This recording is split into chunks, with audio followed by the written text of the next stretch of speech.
San Francisco, one of the world's most loved cities, built on 44 hills, and from these heights, twin peaks, the whole city is on view. This is a friendly city. This is a cultural city. A city of contrast. And above all, this is a fun city. This is the city that means all things to all men. Here, at the city's highest point, an attempt has been made to mask the ugliness of a television relay aerial.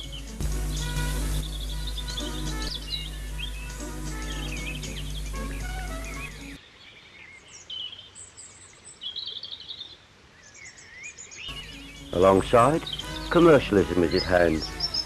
Give the man a dime and the machine converts it into an embossed souvenir.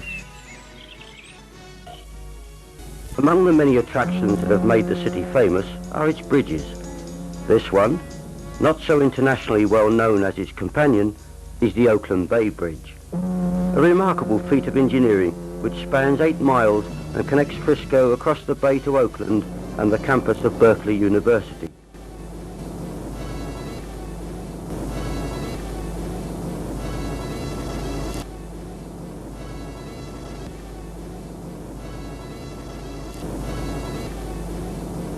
Seen in the early morning mist, it presents a breathtaking picture and would appear to be worth every cent of the $77 million it cost to build.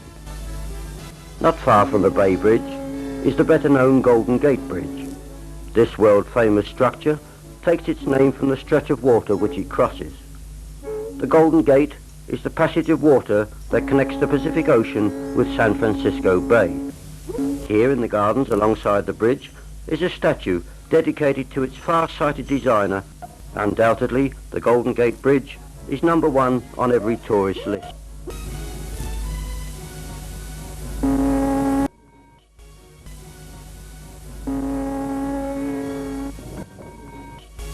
Downtown San Francisco. Here at Union Square are the large department stores and the starting point for the cable car network. These old cars, loved by all San Franciscans and tolerated by the motorists, date back to before the earthquake. While the inside of the cars may be empty, there'll always be passengers hanging on the outside, just for the sheer fun of it. Many locals claim to be able to identify the driver of the cable car simply by the pattern of his bell ringing.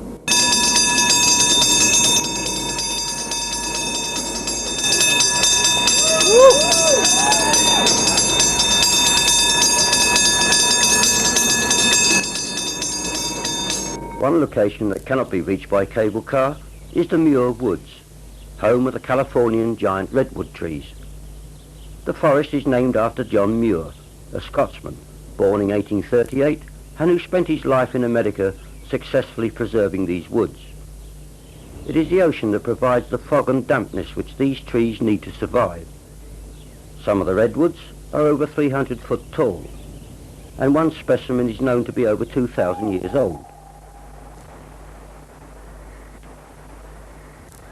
The thick asbestos-like bark and a large quantity of water in its wood gives the redwood a unique resistance to fire.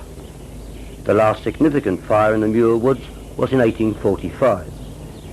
This fire-resistant quality, plus its natural immunity to disease, makes the redwood a popular material with the building industry.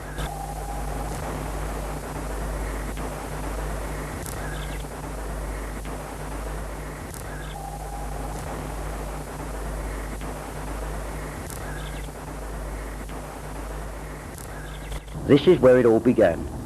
Mission Dolores, established in 1776, it was the first building erected on land which was to become San Francisco. This adobe mission, now a museum, was founded and worked by the pioneering Franciscan monks. These monks blazed the trail to California from Mexico in order to bring religion and education to the Indians.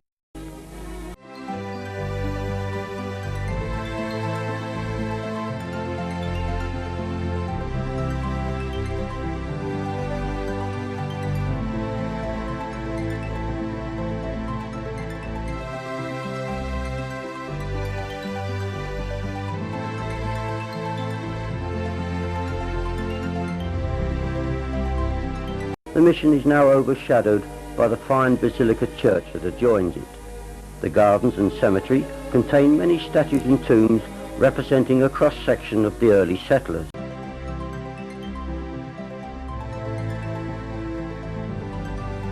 Here, the founder of San Francisco, Father Junipero Serra, is depicted eyeing his flock.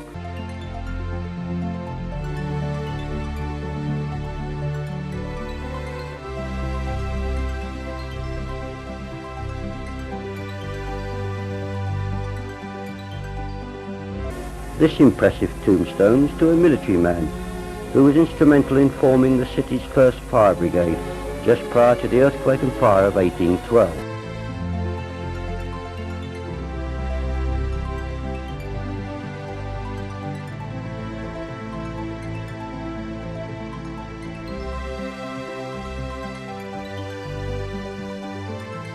As well as many Mexican dignitaries, there are many Irish settlers lying here alongside the local Indians.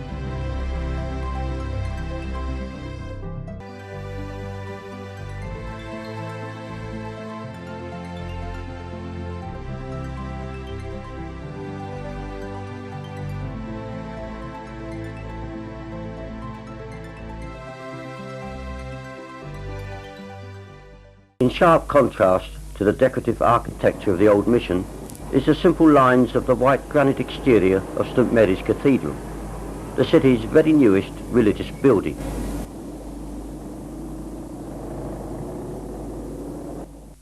Inside this multi-million-dollar house of worship, the austerity of the seating and the walls are contrasted vividly with the richness and splendour of the gold trappings and silver statues.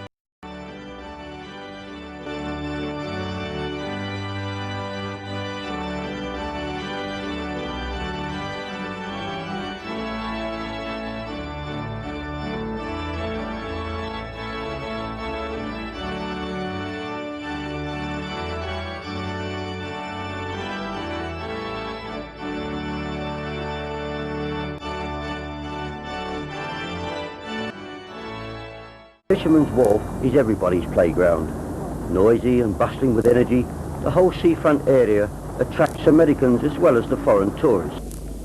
This then is the modern Barbary Coast, providing gourmet restaurants, specialised souvenir shops and entertainment of all descriptions.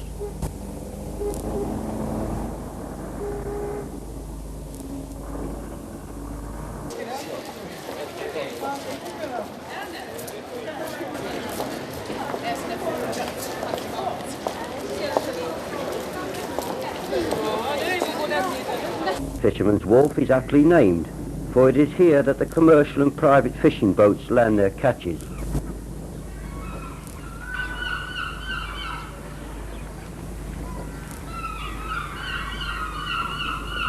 It is but a short distance across the road to where the fresh catch is sold at Fisherman's Grotto.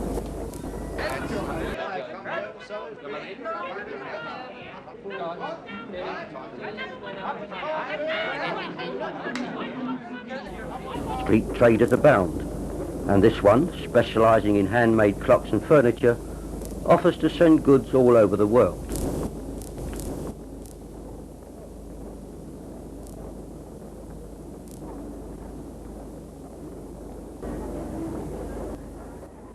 One of the many attractions offered on the wharf is this show, which, with the aid of animated models, recreates the earthquake and the Great Fire. Travelling through the show in a model cable car of the era, the visitor can also see a Chinese New Year celebration. San Francisco was a bustling, prosperous port when Los Angeles was still a hamlet, and today it is still a popular port of call with the foreign navies. The French fleet have arrived, and in honour of their host, their naval band plays an American tune. The French certainly travel in style.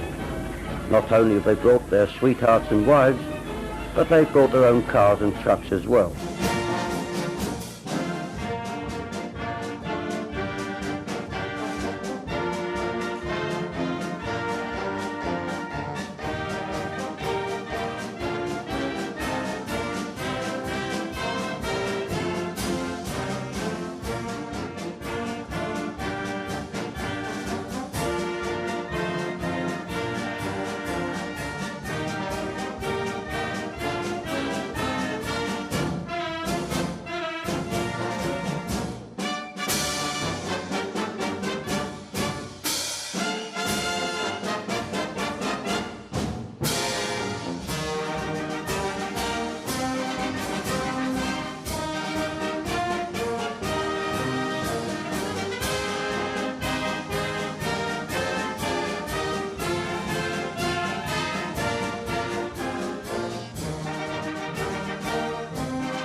Pier 39 is the very latest entertainment complex to be added to the wharf. Here the accent is on relaxation. And the dress is certainly informal.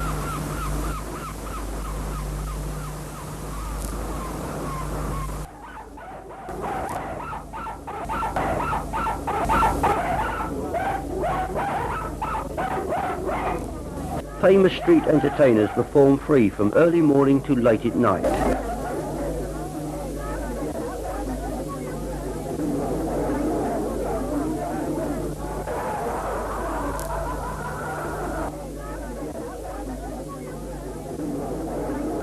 Most popular is the Rainmaker, who after many entertaining minutes of repartee with the audience, drenches them with the rain he has conjured up.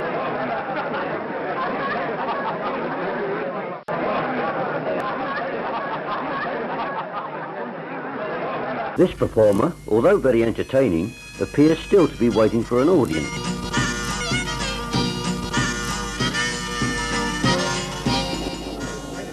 The haunted ladder is not so easy to negotiate as it looks. Although the operator demonstrates how to successfully reach the top, the luckless punter never seems to succeed in clutching the prize money at the top of the ladder.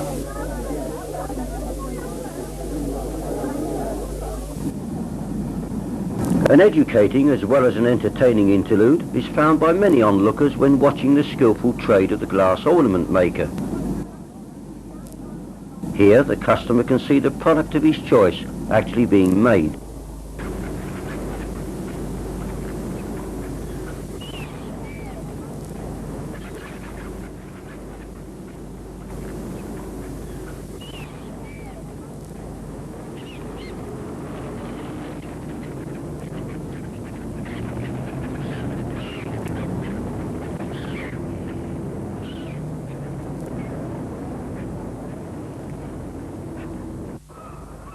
From the next pier along the seaway, and for some strange reason numbered 43½, the visitor can take a boat trip round the bay. He can view Alcatraz through powerful telescopes, can actually take a helicopter flight over the prison island, or as most visitors prefer, can enjoy a sea trip to the island and have a guided tour of the penitentiary. Once aboard the ferry, passengers, on a fine day, have a panoramic view of both the mainland and the island.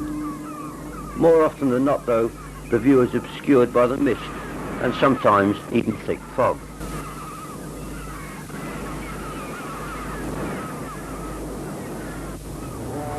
Alcatraz started its career as a military prison in 1909 and later, in 1934, became a federal prison. It is a steep climb from sea level to the actual prison reception area, and there are many notices warning visitors with heart complaints not to attempt the climb. The prison was finally closed in 1963 because the authorities found it cheaper to build another prison rather than to repair this crumbling house of hell. A few weeks after closure, a tribe of dissenting American Indians invaded the island and destroyed much of the outer buildings. However, the main cell blocks were spared, proving no doubt that it was just as hard to break in as it was to break out.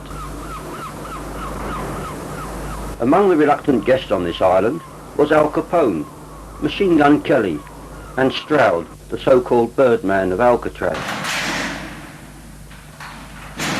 The official guides, however, will quickly tell you that the Birdman was not the quiet, caring man as depicted by Hollywood.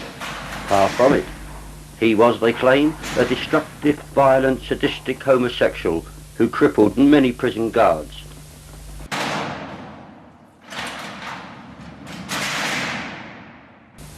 They claim that as he spent most of his time in these, the solitary confinement cells, he had very little time to care for birds.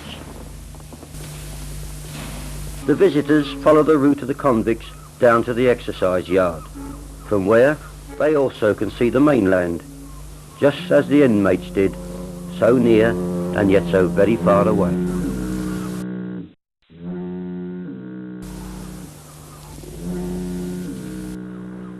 The Japanese tea gardens provide a haven of tranquility, and although very popular with all tourists, it is of course especially favoured by the visiting Japanese, as well as the large resident Nipponese population. These two lads are refused entry, not because they're on roller skates, but because they have a dog.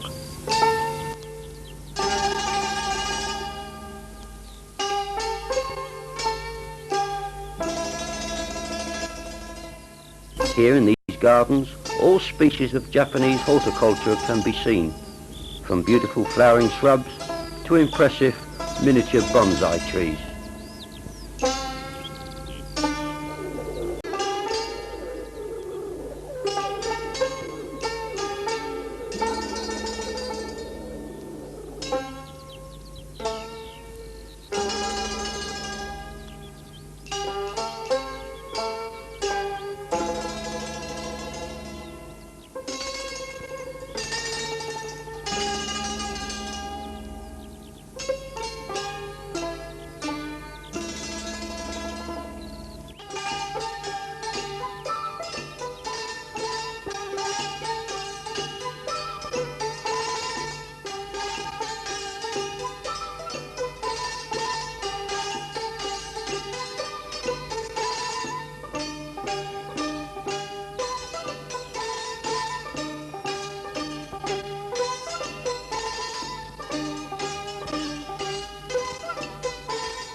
San Francisco hides nothing, and the pornographic district displays its wares unashamedly.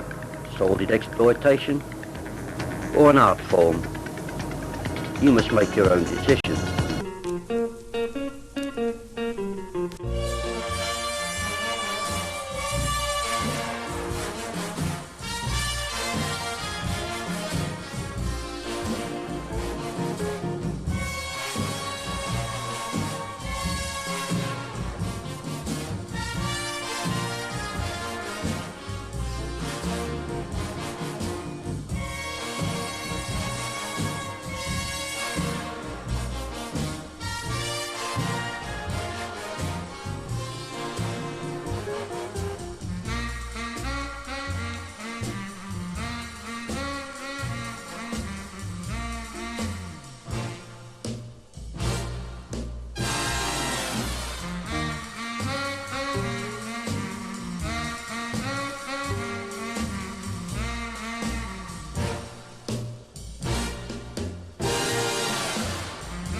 Surrounded by towering blocks, and between the Pawn District and Chinatown, is a little garden of rest. This is watched over by the founder of modern China, Dr. Sun Yat-sen. And for some reason the good doctor has his back to Chinatown. On the other side of the buildings is China Gate, the main entrance to Chinatown. Here work and live the largest Chinese population outside of China itself.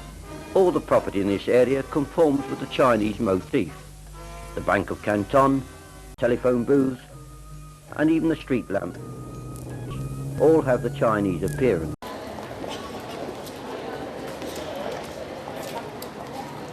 Here the Chinese are to be seen shopping, playing, looking worried, or just resting. Mostly they are going about their own business, while some are obviously waiting for business.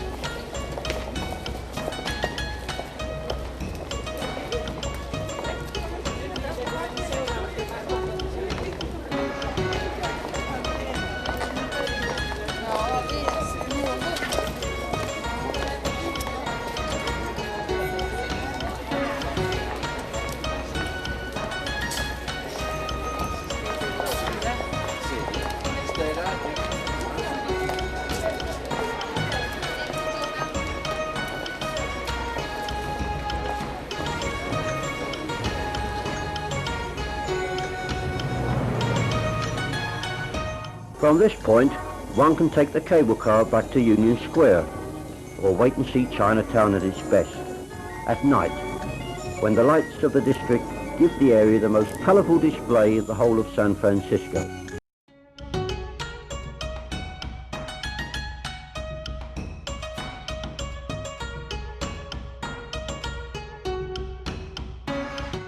Johnson Lee, the Oriental finger artist, takes a break from working on the QE2 to demonstrate his art for a few weeks in Chinatown.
The sight of these airline signs must remind many visitors that they too have an appointment at the airport, and when they return home, they will assuredly leave at least a part of their heart in San Francisco, the friendly city.